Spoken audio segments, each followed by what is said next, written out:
An effective policing system model isn't just about enforcing laws. It's the bedrock of a safe, just, and thriving society. It's the intricate framework that dictates how law enforcement agencies operate, interact with communities, and ultimately build trust and legitimacy. Defining its characteristics requires a holistic approach, considering not only crime reduction, but also ethical conduct, community well being, and upholding of fundamental rights. Let's delve into the crucial elements that shapes such a model. Switzerland. Research findings. The Swiss policing system is highly decentralized, with each of the 26 cantons responsible for its own police force. There is no national police force in the traditional sense. Through the Federal Office Police exists for federal level crimes, coordination, and international cooperation. Cantonal police structures vary in size and organization. Municipal police forces also exist in some larger cities and towns, operating under cantonal authority. Direct democracy mechanisms allow citizens to influence local policies, including policing. Challenges include ensuring consistent standards and effective inter-cantonal cooperation on complex cases. Analysis. The strength of the Swiss model lies in its deep connection to local communities and its responsiveness to cantonal and municipal needs. Decentralizations foster localized accountability. However, the fragmentations can sometimes lead to inefficiencies and information sharing and handling. Nationwide criminal activities. The strong emphasis of the rule of law and citizens' oversight contributes to the public trust. Japan. Research finding Japan has a centralized national police system, overseen by the National Police Agency (NPA). Below the NPA are Regional Police Bureau and then Prefectural Police Headquarters, which control local police station, Kaisatsushu, and the iconic Koban police boxes and Kuzoju residential police boxes. The Koban system is a unique feature embedding officer within community for proactive crime prevention, community assistance, and building trust. Crime rates in Japan are notably low. Challenges include adapting to increasingly sophisticated cybercrime and maintaining the effectiveness of the Koban system is rapidly urbanizing areas.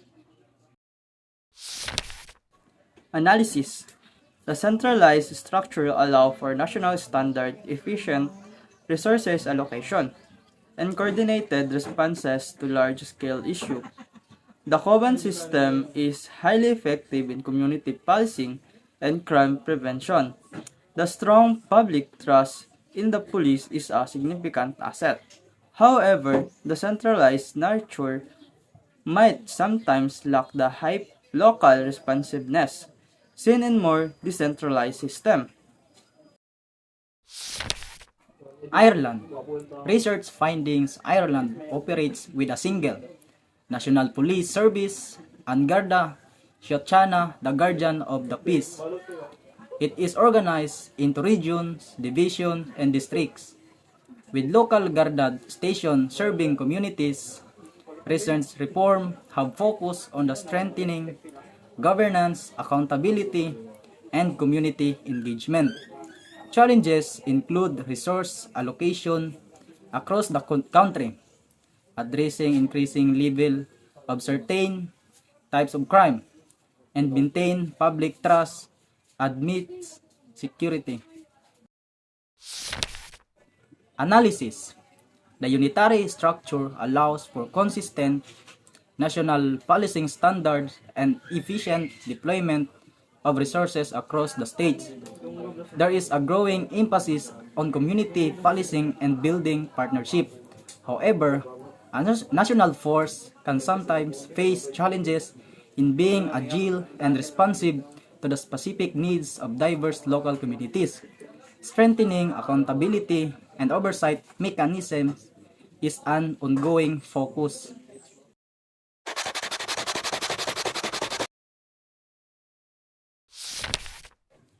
Hybrid element. Maintain the cantonal structure but introduce a stronger federal coordinating body with enhanced power for standardization. Implementing nationwide minimum standard for police training, equipment, and procedures to ensure a baseline level of professionalism and effectiveness across cantons. Information sharing. Developing a sophisticated national intelligence sharing platform that seamlessly connects cantonal police forces, allowing for the real-time data exchange and collaborative investigation of across cantonal crimes.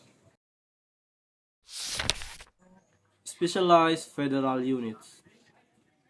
Expanding FedPol's capacity in specialized areas like cybercrime, financial crime, and counterterrorism, providing expertise and support to cantonal forces when needed. Joint task forces, facilitating the formation of intercantonal task forces for specific crime trends or major investigation, pooling resources and expertise from different cantons under federal coordinations. Hybrid element.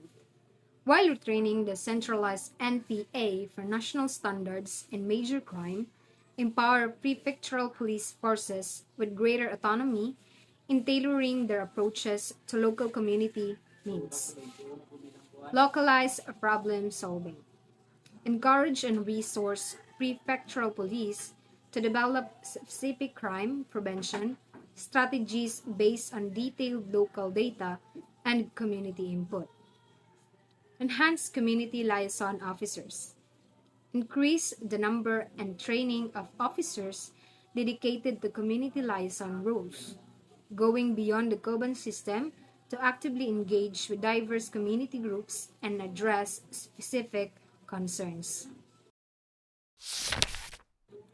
Partnerships with local organizations.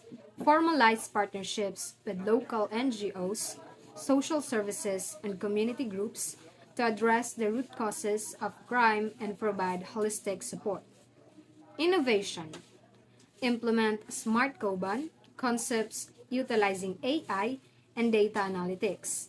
This could involve predictive policing algorithms to anticipate crime hotspots, AI-powered translation services for diverse communities, and interactive digital kiosks in Koban to provide information and facilitate reporting. Hybrid element strengthen the National Garda Suchana while fostering deeper integration and partnership at the local level.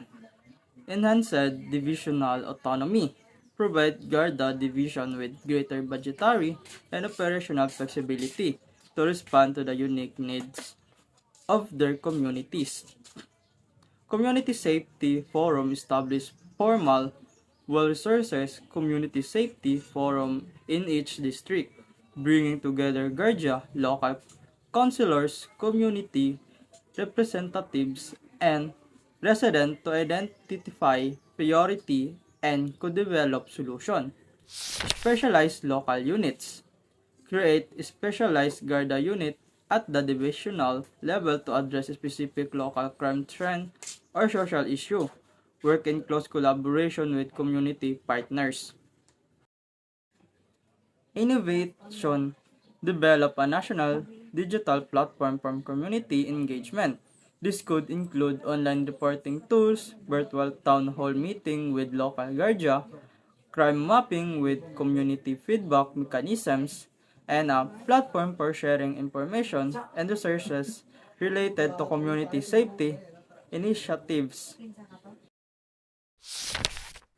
To put it simply, the way Switzerland, Japan and Ireland handle police are different because of their history and how they are run.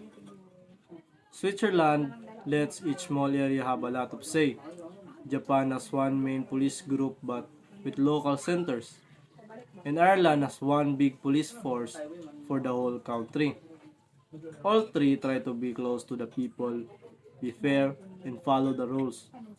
But they are also have their own problem, like working together across areas, keeping local police useful in the cities, and making sure everyone trusts the police. New ideas could help them to do better by having group works together better, using new tech, and making sure the police and the people in each place work closely together.